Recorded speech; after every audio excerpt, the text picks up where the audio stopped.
GK with কিরণ চ্যানেলের এক নতুন ভিডিওতে তোমাদের স্বাগত জানাই। তো আজকের এই ভিডিওতে আমি আলোচনা করব সপ্তম শ্রেণীর যে গণিত প্রভা বইটি রয়েছে সেই গণিত প্রভা বইয়ের নিজে করি 1.2।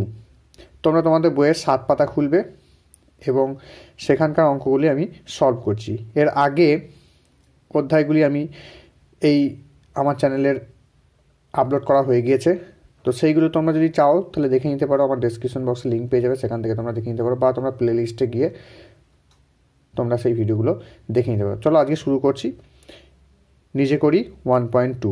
প্রথম যে অঙ্কটি রয়েছে সেটি আমরা দেখে নেব। বলেছে একটি চাকা 55 বার ঘুরে 77 মিটার পথ যায়, তবে 98 মিটার পথ যেতে ওই চাকা কতবার ঘুরবে হিসাব করে দেখি। তো দেখো আমরা এটা করছি অঙ্কটি।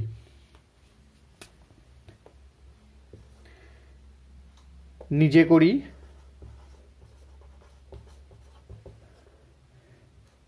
1.2। তো দেখো 1 নম্বর যেটা আছে, 1 নম্বর প্রশ্নটা বলেছে একটি চাকা 55 বার ঘুরছে, তাহলে কি চেয়েছে এখানে? চাকার ঘূর্ণন হিসাব চেয়েছে। দেখো 55 বার ঘুরে 77 মিটার পথ যায়, তবে 98 মিটার পথ যেতে ওই চাকা কতবার ঘুরবে হিসাব করি। তাহলে আমাকে কি চেয়েছে? কতবার ঘুরবে এটা চেয়েছে। তাহলে আমি কি করব? আমি এদিকে লিখব দূরত্ব আর এদিকে লিখব চাকার ঘূর্ণন সংখ্যা।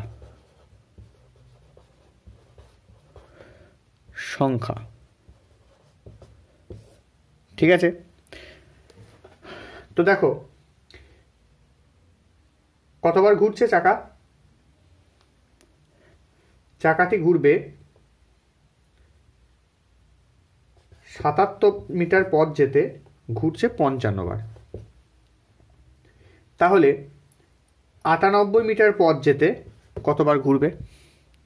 ঠিক আছে, তাহলে আমরা কি করব? দেখো যদি 77 মিটার পথ যায় তাতে চাকাটা 55 বার ঘুরবে। তোমরা একটু নিজের বুদ্ধিতে একটু ভেবে দেখো যে কি না, 77 মিটার যদি পথ যায় তাতে 55 বার ঘুরছে, তাহলে 98 মিটার যদি পথ যায় তাহলে নিশ্চয়ই বেশি বার ঘুরবে। তাহলে এই দিকে দেখো আমার কি হচ্ছে? বেড়ে যাচ্ছে। দেখো ঠিক আছে, 77 থেকে 98 হয়েছে, বেড়ে গেছে। তো এই দিকে দেখো চাকার ঘূর্ণন সংখ্যাও কিন্তু বাড়বে বলে মনে হচ্ছে। তো এইরকম ক্ষেত্রে অর্থাৎ এইদিকে যদি বাড়ে এদিকেও যদি বাড়তে পারে এমন সম্ভাবনা থাকে, তাহলে সেটা সরল সম্পর্ক হয়। ঠিক আছে, তো সরল সম্পর্ক হলে আমরা কি করব? আমরা ঠিক অনুপাতটা এইভাবে লিখব। সুতরাং অনুপাতটি হবে সমানুপাত। ঠিক আছে, সম্পর্কটা কীরকম? সম্পর্কটা হচ্ছে সমানুপাত হলে আমরা কি লিখব? 77:98 এইভাবে লিখব। তাহলে 77:98 ডাবল ইজটু 55 জিজ্ঞাসা চিহ্ন। ঠিক আছে, এবার এটা আমরা সলভ করব কিভাবে না, ফার্স্টের সঙ্গে লাস্টের আমরা খুঁজি, ফার্স্টের সঙ্গে লাস্টের, সেকেন্ডের সঙ্গে থার্ডের, এইটা আমরা গুণ করি। তাহলে দেখো এটা সূত্র আছে, first into last, second into third সমান হয় সব সর্বদা। তাহলে ঠিক আমরা কিভাবে ক্যালকুলেশনটা করব এইভাবেই যে দেখো ফার্স্টের সঙ্গে লাস্টে কিন্তু আমি পাচ্ছি না, এটা জিজ্ঞাসা চিহ্ন রয়েছে, লাস্টেটা পাচ্ছি না, সুতরাং সেকেন্ডের সঙ্গে থার্ড কিন্তু আমরা পেয়ে যাচ্ছি। তাহলে আমরা ঠিক এইভাবেই লিখব, সেকেন্ড ইন্টু থার্ডটা আমরা লিখে নেব, বাকি যেটা থাকবে সেটা নিচে বসাবো। এটা সবথেকে সোজা পদ্ধতি বলে আমার মনে হয়। দেখো ফার্স্টের সঙ্গে লাস্ট আমি পাচ্ছি না, সেকেন্ডের সঙ্গে থার্ড পাচ্ছি, তাহলে আমি লিখব চাকার ঘূর্ণন সংখ্যা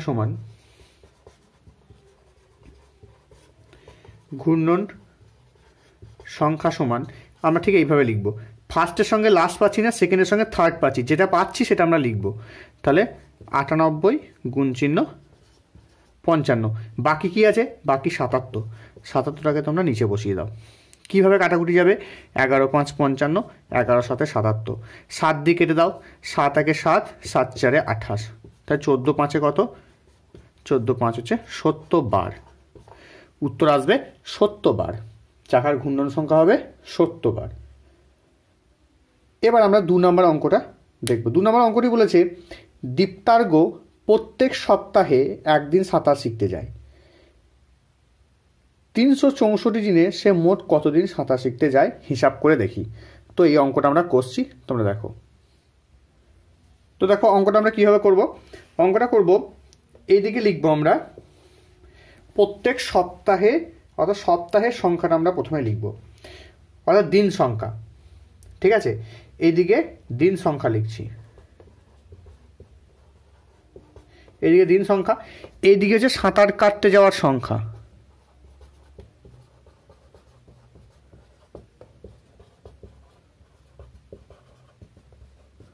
সাঁতার কাটতে যাওয়ার দিন সংখ্যা। ঠিক আছে, সাঁতার কাটতে যাওয়ার দিন সংখ্যা। তো কতদিনে দেখো, অর্থাৎ এক সপ্তাহে বলেছে। এক সপ্তাহ মানে কি, এক সপ্তাহ কথা হচ্ছে 7 দিন। তো 7 দিনে কতবার যাচ্ছে, একবার করে যাচ্ছে। তাহলে 364 দিনে কতবার যাবে, এটা শুধু ভাগ করলেই হয়ে যায়, 364কে 7 দিয়ে ভাগ করলেই হয়ে যায়। কিন্তু যদি এটা আমরা অনুপাতে করতে যাই, অনুপাতে করতে হলে আমাকে লিখতে হবে 7 দিনে একবার যাচ্ছে, 364 দিনে কতবার যাবে, নিশ্চয়ই বেশিবার যাবে। সম্পর্ক কি, সরল। সম্পর্ক সবসময় হবে সরল। অতএব অনুপাতটা কত হবে, অনুপাতটি হবে 7:364, ডাবল ইজটু 1 আছে, ইজটু জিজ্ঞাসা চিহ্ন, এটা আসছে। তাহলে আমরা কি বলেছি, ফার্স্টের সঙ্গে লাস্টে যদি না পাই, সেকেন্ডের সঙ্গে থার্ডটা আমরা গুণ করে নেব, এই দুটো গুণ করব। অর্থাৎ লিখব সাঁতার কাটতে যাওয়ার দিন সংখ্যা। ঠিক আছে, সাঁতার কাটতে যাওয়ার দিন সংখ্যা। সাঁতার কাটতে যাওয়ার দিন সংখ্যা কত হবে, এটার সঙ্গে এটা পাচ্ছি, তাহলে আমরা 364 গুণ চিহ্ন 1 লিখে দিলাম। নিচে কত বসবে, 7। তার মানে দেখো 7 দিয়ে ভাগ হয়ে যাচ্ছে, 7 দিয়ে কাটাকুটি করো, 7 4 7 5 35, হাতে থাকে 1, 14, 7 2 14, সমানই হচ্ছে 52 বার। ঠিক আছে, সাঁতার কাটতে যাওয়ার দিন সংখ্যা হচ্ছে 52 বার। তো অঙ্কটা তোমরা এইভাবে করবে। দেখে নেব 3-এর অঙ্কটি কী রয়েছে। 3-এর অঙ্কটি আছে কবিতার 120টি কাগজ প্রয়োজন, প্রত্যেক দিস্তায় 24টি কাগজ আছে, কবিতা কত দিস্তা কাগজ কিনবে হিসাব করি। তাহলে কবিতার 120টি কাগজের প্রয়োজন, প্রত্যেক দিস্তায় 24টি করে কাগজ আছে। তাহলে দেখো কতগুলি কাগজের প্রয়োজন, তাহলে আমরা লিখব এদিকে কাগজ সংখ্যা, কাগজ সংখ্যা, এদিকে লিখব কি, দিস্তার পরিমাণ।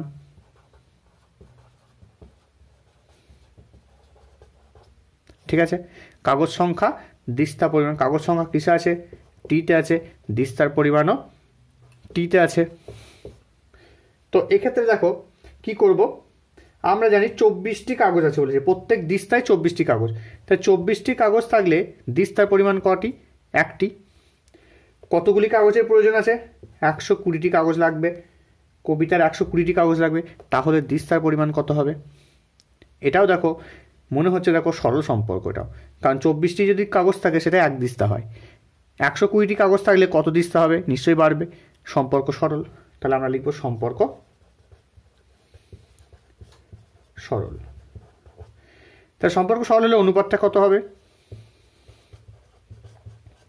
অনুপাতটি হবে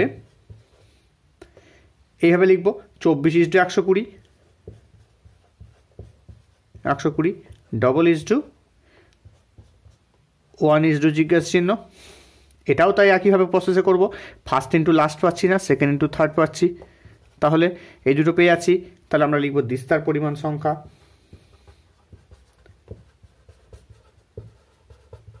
দিস্তার পরিমাণ হবে 120 পাচ্ছি গণিত 1 পাচ্ছি, তাকে কত দিয়ে ভাগ হবে, 24 দিয়ে ভাগ হবে। তো 24 দিয়ে ভাগ করলে কত হচ্ছে দেখে নাও, 2 দিয়ে কাটো বা 12 দিয়ে কাটো, 12 দিয়ে 24, এটা 12 10, আর এটা 2 1 2, 2 5 10, হচ্ছে কত, 5 দিস্তা। ঠিক আছে, 5 দিস্তা হচ্ছে উত্তর। তো এবার আমরা 4-এর অঙ্কটা দেখে নেব। 4-এর অঙ্কটা কী রয়েছে, 4 অঙ্কটা রয়েছে 1 ডজন ডিমের দাম 48 টাকা হলে 32টি ডিমের দাম কত হবে হিসাব করি। তো দেখো অঙ্কটা আমি করছি। দেখো 1 ডজন ডিমের দাম 48 টাকা, 32টি ডিমের দাম কত? তাহলে এদিকে আমরা লিখব ডিম সংখ্যা, এদিকে আমরা লিখব ডিম সংখ্যা,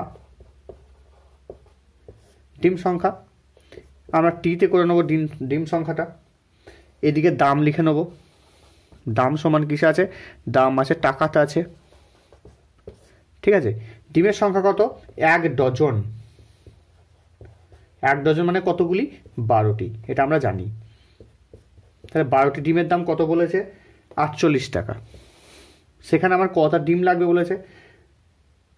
ডিম লাগবে 32টি। তাহলে দাম কত হবে? 12টি ডিমের দাম যদি 48 টাকা হয়, 32টি ডিমের দাম নিশ্চয়ই বাড়বে। সম্পর্ক কি? সরল। আমরা লিখব সম্পর্ক সরল। অতএব অনুপাতটি কত হবে?